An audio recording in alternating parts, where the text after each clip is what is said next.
Boa noite a todos. Que a paz do Mestre Jesus encontre guarita em nossos corações.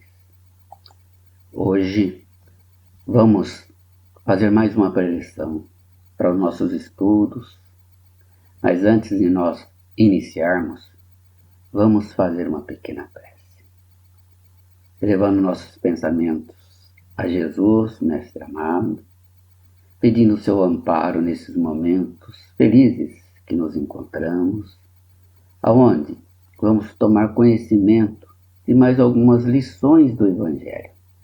Lições estas que nos ajudam a entender melhor, a ver, ouvir e sentir em nossos corações. Pai, fique conosco, hoje e sempre. Bom, meus amigos, agora que nós estamos preparados, podemos iniciar a nossa presença. E vamos iniciar agradecendo ao Pai a oportunidade de estarmos aqui esta noite, onde vencemos muitos obstáculos que tentavam impedir a nossa chegada nesta casa. Assim, podemos respirar pausadamente, sentindo o frescor do ar noturno invadindo o nosso ser, elevando o nosso pensamento mais puro e preparado para este momento. A imersão neste ambiente espiritual reconforta as nossas aflições e a mão generosa do Criador nos sustenta e faz vibrar o nosso ser, afastando as nossas dúvidas e incertezas que são frutos de nossa ignorância. Agora, vamos ouvir com a alma, sentindo confiante a luz que envolve a cada um de nós. E o Mestre irá proporcionar momentos de paz íntima, semelhante ao nosso olhar, com carinho em nossos corações. E essa certeza de estarmos junto ao Mestre nos fortalece e anima e entramos em estado propício de entendimento e análise de suas palavras. Hoje, estamos iniciando mais um capítulo do Evangelho segundo o Espiritismo, capítulo 4, cujo tema central é: ninguém pode ver o reino de Deus se não nascer de novo. Utilizaremos para nossas reflexões desta noite versículos do Evangelho de Mateus e de João, os comentários de Allan Kardec e do livro Luz Imperecível de Honório Abreu. Teremos a oportunidade de avançar um pouco sobre esse tema muito importante, que quanto melhor e compreendido, apresenta uma visão ampla e mais clara sobre alguns pontos da doutrina do Mestre Jesus. Vamos permanecer como um aprendiz, sedentos pelo conhecimento e aberto a novo olhar sobre o tema ressurreição e reencarnação. Tema este de grande importância para todos nós, para que possamos compreender a nossa evolução rumo ao reino de Deus, de forma coerente com o tempo de vida que passamos em nosso planeta e a consequente assimilação dos ensinos de Jesus. Iniciaremos com a leitura de duas passagens no Evangelho de Mateus. A primeira: Jesus, tendo vindo às cercanias de Cesareia de Filipe, interrogou assim seus discípulos: que dizem os homens com relação ao Filho do Homem? Quem dizes que eu sou? Eles lhes responderam: dizem uns que és João Batista, outros que Elias, outros que Jeremias, ou algum dos profetas. Perguntou-lhes Jesus: e vós, quem dizeis que eu sou? Simão Pedro, tomando a palavra, respondeu: tu és o Cristo, o Filho do Deus vivo. Replicou-lhe Jesus: bem-aventurado és, Simão Pedro, filho de Jonas, porque não foram a carne nem o sangue que isso te revelaram, mas meu Pai que está nos céus. Isso está em Mateus, no capítulo 16, versículo de 13 a 17. E a mesma passagem em Marcos, capítulo 8, versículo de 27 a 30. Vamos pensar um pouco sobre esta passagem. Que dizem os homens com relação ao Filho do Homem? Está claro que Jesus está convidando os seus discípulos a estarem atentos ao movimento em redor de si, a serem observadores e andar bem informado. Similar posição sugere a codificação espírita, elegendo a fé raciocinada, o conhecimento daqueles padrões que favoreçam a plena avaliação de nossa posição dentro da evolução. Filho do homem. Filho representa resultado, consequência. O Filho do homem é, portanto, o produto da evolução humana, o homem por excelência que, amadurecendo os seus potenciais, penetra nas linhas de assimilação das revelações espirituais. Notamos aqui que os judeus tinham conhecimento sobre a reencarnação quanto dizem. Dizem uns que é João Batista, outros que Elias, outros que Jeremias ou algum dos profetas. Na segunda passagem do Evangelho, após a transfiguração, foi relatado assim. Seus discípulos então o interrogaram desta forma: por que dizem os escribas ser preciso que antes volte Elias? Jesus lhes respondeu: é verdade que Elias há de vir e restabelecer todas as coisas. Mas eu vos declaro que Elias já veio, e eles não o reconheceram e o trataram como lhes aprouve. É assim que o farão sofrer o Filho do Homem. Então seus discípulos compreenderam que fora de João Batista que ele falara. Essa passagem está em Mateus, capítulo 17, versículos de 10 a 13, e Marcos, em capítulo 9, versículo de 11 a 13. Inicialmente, veremos o significado de cada palavra: ressurreição e reencarnação. A ressurreição é volta à vida, ação de retornar da morte. É a recomposição do ser humano em corpo e alma por Deus no dia do juízo final. Reencarnação, ato de reencarnar. Nova encarnação, retorno do espírito à vida corpórea, em outro corpo especialmente formado para ele. Ato de ressurgir e ato de reencarnar. Ambos têm significados parecidos, mas com conteúdos bem diferentes, o que nos leva a estudar o que diz o Evangelho de Jesus, refletindo sobre cada ensino. Sempre que estudamos livros do Antigo Testamento e analisamos os textos e passagens, percebemos claramente que a reencarnação fazia parte dos dogmas do povo judeu, porém com o nome de ressurreição. À época de Jesus, somente os saduceus não aceitavam que a vida tinha uma continuidade após a morte, pois sua crença era de que tudo terminava com a morte. As ideias dos judeus sobre este ponto, como sobre muitos outros, não estavam claramente definidas, porque eles apenas tinham vagas e incompletas noções acerca da alma e da sua ligação com o corpo. Tinham a certeza que um homem que viveu e morreu poderia voltar à vida novamente, porém não sabiam e não compreendiam de que maneira o fato poderia acontecer. Os judeus possuíam a crença de que João Batista era Elias, mas o corpo de João não podia ser o de Elias, pois que João fora visto criança e seus pais eram conhecidos. João Batista, nesse caso, poderia ser Elias reencarnado, porém não ressuscitado. Compreendemos que João Batista e Elias eram o mesmo espírito em corpos diferentes, cada qual com suas características físicas, mas o mesmo conhecimento intelectual e moral que a alma adquiriu no campo do espírito. Não se perde jamais os valores que já adquiriu, pertence ao seu patrimônio de conquista pessoal, intransferível e permanente. Na verdade, a ressurreição dá a ideia de voltar à vida o corpo que já está morto, o que a ciência demonstra ser materialmente impossível, sobretudo quando os elementos desse corpo já se acham desde muito tempo dispersos e absorvidos na natureza. Lavoisier já afirmava: na natureza nada se cria, nada se perde, tudo se transforma.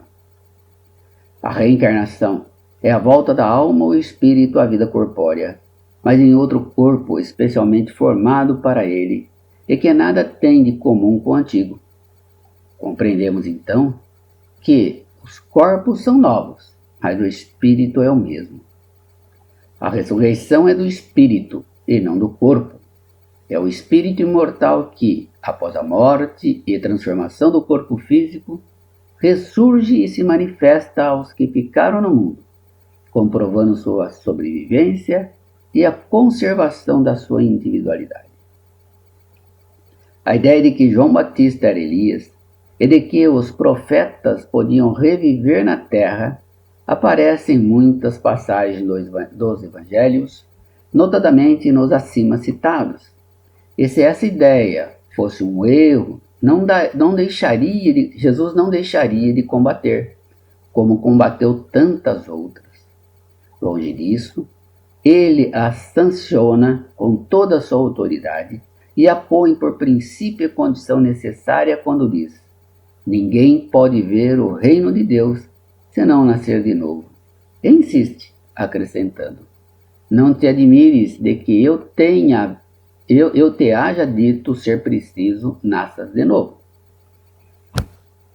Não tem como deixar de compreender que, pelo nome de ressurreição, o princípio da reencarnação era ponto de convergência de uma das crenças fundamentais dos judeus. É tão verdadeira que Jesus e os profetas confirmaram de modo formal. Negar a reencarnação é negar as palavras do Cristo. É certo que suas palavras, sendo refletidas e meditadas sem ideias preconcebidas, serão reconhecidas e autorizadas quanto a esse ponto e também em relação a muitos outros. A autoridade da palavra do Cristo, do ponto de vista religioso, é incorporada do ponto de vista filosófico pelas observações dos fatos. Quando a ciência trata de remontar dos efeitos às causas, a reencarnação surge como uma necessidade absoluta, como condição inerente à própria humanidade. Em outras palavras, como lei da natureza. Só ela pode dizer ao homem de onde ele vem, para onde vai, por que está na terra, e justificar todas as anomalias e todas as aparentes injustiças que a vida apresenta. Sem o princípio da pré-existência da alma e da pluralidade das existências, ficam sem compreensão, em sua maioria, as máximas do Evangelho. Razão esta, porque tão contraditórias interpretações há. Este é o princípio que abre o verdadeiro sentido das palavras do Cristo. Em outra passagem, nós vamos ver: ora, entre os fariseus havia um homem chamado Nicodemos, senador dos judeus, que veio à noite ter com Jesus. Ele disse: Mestre, sabemos que vieste da parte de Deus para nos instruir como um doutor, porquanto ninguém poderia fazer os milagres que fazes, se Deus não estivesse com ele. Jesus lhes respondeu: em verdade digo-te, ninguém pode ver o reino de Deus se não nascer de novo. Disse-lhe Nicodemos: como pode nascer um homem já velho? Pode tornar a entrar no ventre de sua mãe para nascer segunda vez? Retorquiu-lhe Jesus: em verdade digo-te, se um homem não renasce da água e do Espírito, não pode entrar no reino de Deus. O que é nascido da carne é carne, e o que é nascido do Espírito é Espírito. Não te admires que eu te haja dito ser preciso que nasças de novo. O Espírito sopra onde quer, e ouves a sua voz, mas não sabes de onde ele vem, nem para onde vai. O mesmo se dá com todo homem que é nascido do Espírito. Respondeu-lhe Nicodemos: como isso pode fazer? Jesus lhe observou: pois que? És mestre em Israel e ignoras essas coisas? Digo-te em verdade, que não dizemos senão o que sabemos, e que não damos testemunho senão do que temos visto. Entretanto, não aceitas o nosso testemunho. Mas, se não me credes quando vos falo das coisas da terra, como me crereis quando vos fale das coisas do céu? Essa passagem do Evangelho está no Evangelho de João, capítulo 3, versículos de 1 a 12.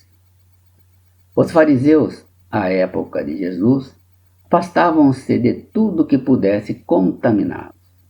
Esmeravam-se na observância da lei, que examinavam em minúcias. Nada obstante, suas preocupações com sua aplicação por parte dos semelhantes mantinham-se a nível pessoal indiferentes. Por esta razão, a expressão fariseu permanece caracterizando a individualidade que sabe e não faz. Em verdade digo-te, ninguém pode ver o reino de Deus senão nascer de novo. Jesus afirma que, sem nascer de novo, ou seja, reencarnar, retornar às experiências da carne, não nos seria possível identificar os parâmetros da existência de Deus e de sua presença dentro de nós. Dava a entender ainda, com sabedoria e de modo indireto, que nas recapitulações reencarnatórias o ser deverá empenhar-se em favorecer o nascimento de uma nova mentalidade positiva e gratificante, que poderá no devido tempo aos anseios que responderá no devido tempo aos anseios de felicidade. A afirmativa não pode ver o reino de Deus é incisiva e restrita.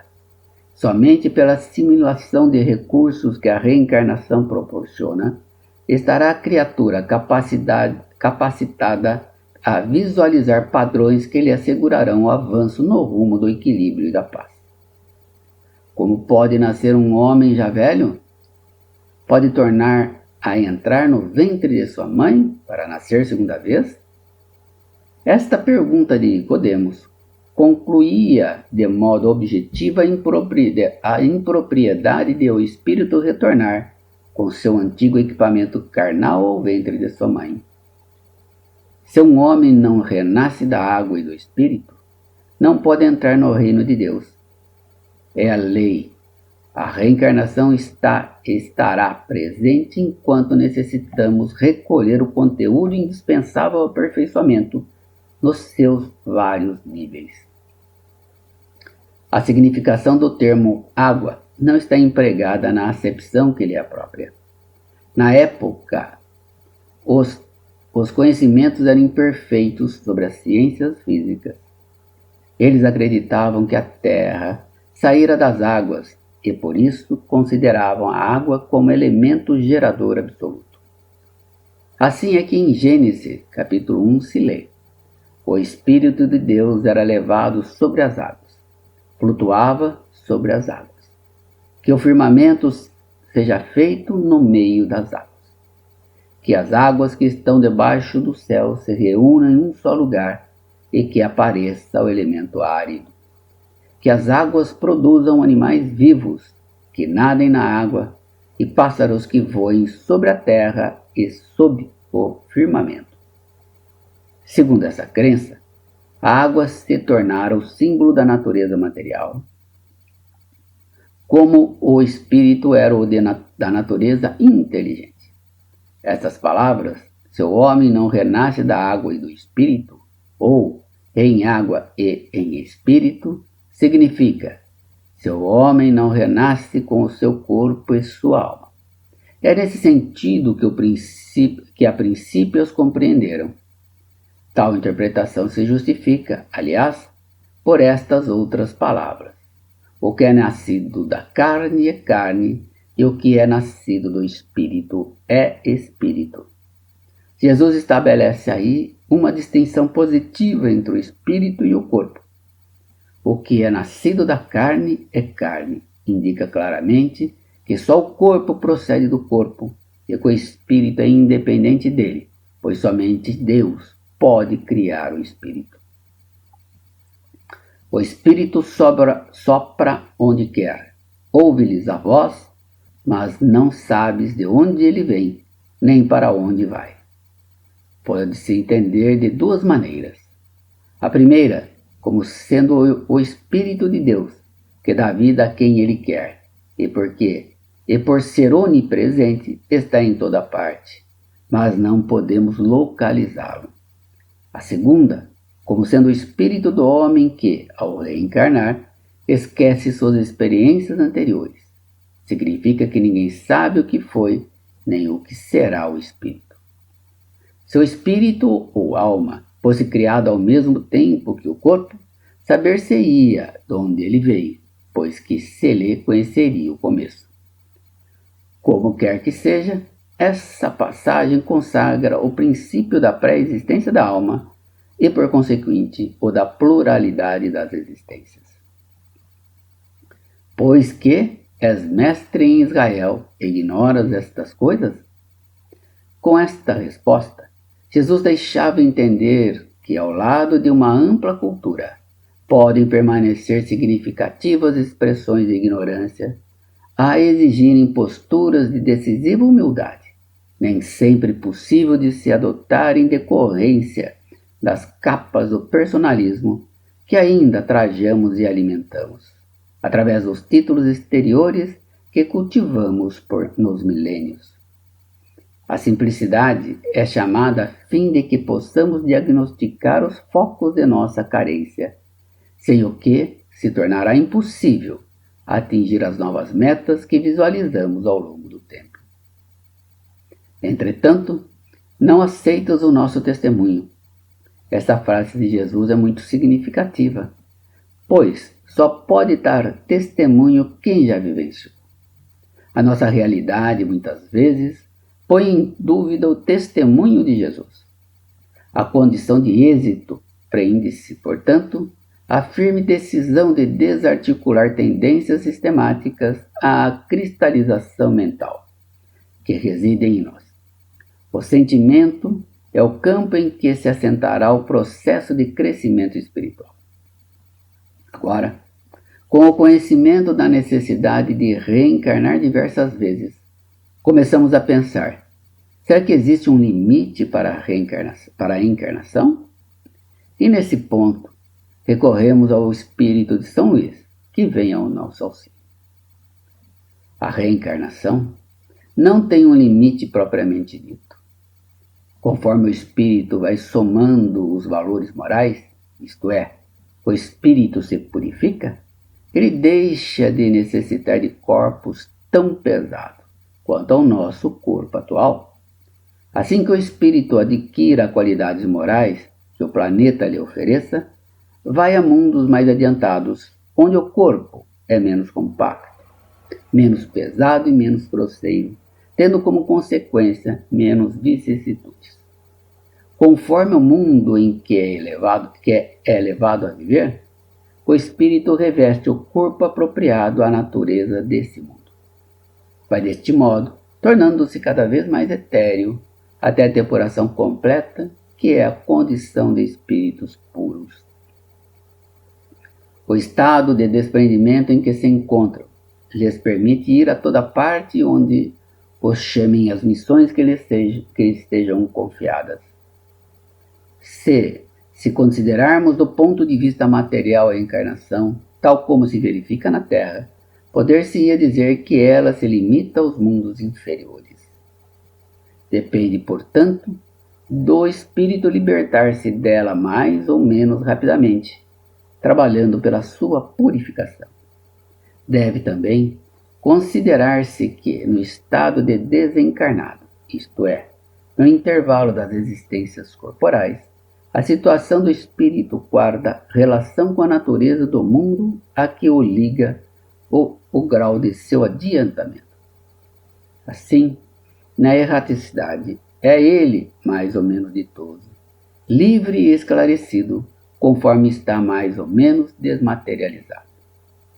A reencarnação é uma lei natural, portanto, divina, que nos assegura oportunidades constantes de progresso espiritual até atingirmos a condição de espíritos puros. Utilizemos, portanto, cada dia da nossa existência para tornar-nos melhores e, assim, mais rapidamente adentrar o reino de Deus. E ainda nos estimula o progresso incessante, animando-nos a lutar sempre pelo melhor, estudando constantemente e construindo não apenas para o dia de hoje, mas para o amanhã da humanidade e o nosso, porque por aqui retornaremos pela reencarnação.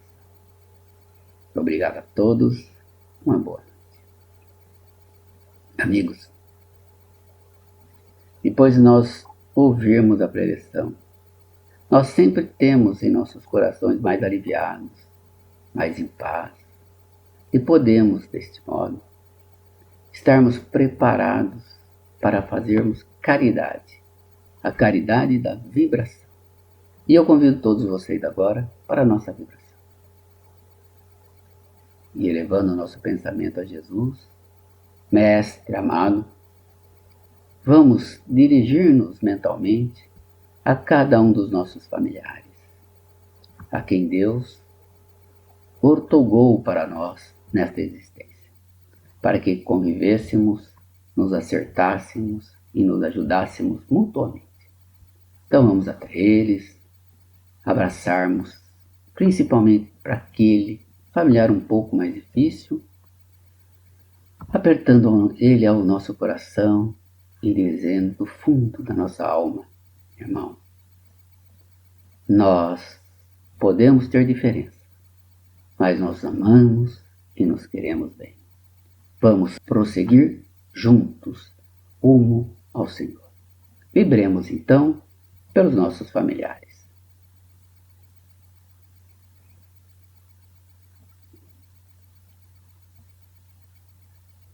Agradecemos a Jesus por estar nesses momentos conosco. Nós também temos sempre um amigo, um companheiro, alguém que nos pede oração. Vamos até esse amigo, abraçá-lo, segurar firmemente em suas mãos, para que ele sinta o poder do amor do Cristo, que ele não está só e nem desamparado em todos os momentos mais difíceis. E ele pode contar com a nossa colaboração.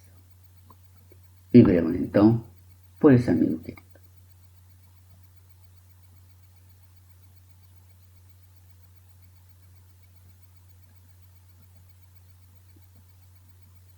Agradecemos a Jesus por podermos nos acompanhar em nossa vibração, nossa caridade para com os nossos próximos.